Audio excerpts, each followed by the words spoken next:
Jadi kaya itu adalah hak semua manusia menurut gua, bukan cuman sekedar mimpi. Dan jadi kaya itu selalu datang ke mereka yang berani untuk mengambil resiko. Kaya itu tidak pernah datang ke orang yang pecundang. Dan itulah yang gua ambil jalannya di saat gua usia yang sangat muda. Ketika gua 14 tahun, gua main game komputer namanya League of Legends. Gua masih ingat sampai sekarang, ya. Dan kadang-kadang di waktu luang gua sedikit, gua masih main sedikit, ya. Itu game yang gua udah main sekitar dari umur 14 tahun. Ya, waktu gua main game itu, gua coba jadi yang terbaik, lalu gua jadi joki di game tersebut. Uangnya gua kumpul sedikit demi sedikit. Waktu itu gua bahkan nggak mampu beli komputer. Jadi yang gua lakukan adalah gua main di warnet.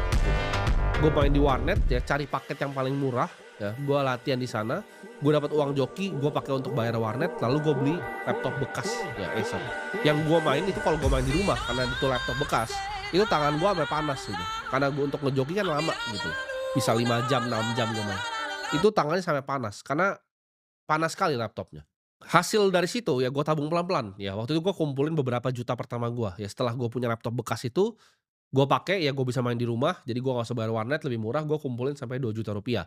Rp2.000.000 itu gue pakai untuk gue modal ya, gue modal untuk gue berjualan. Gue jualan minyak rambut, gue jualan pomade ya, mereknya Suavecito waktu itu. Gue jualan sedotan ya, jadi macam-macam gue lakukan di usia yang sangat muda. Gue berani untuk mengambil resiko dari uang hasil jokinya gue pakai untuk jadi pomade. Sementara itu gue pelajarin gitu, seluk-beluknya pasar modal tuh seperti apa.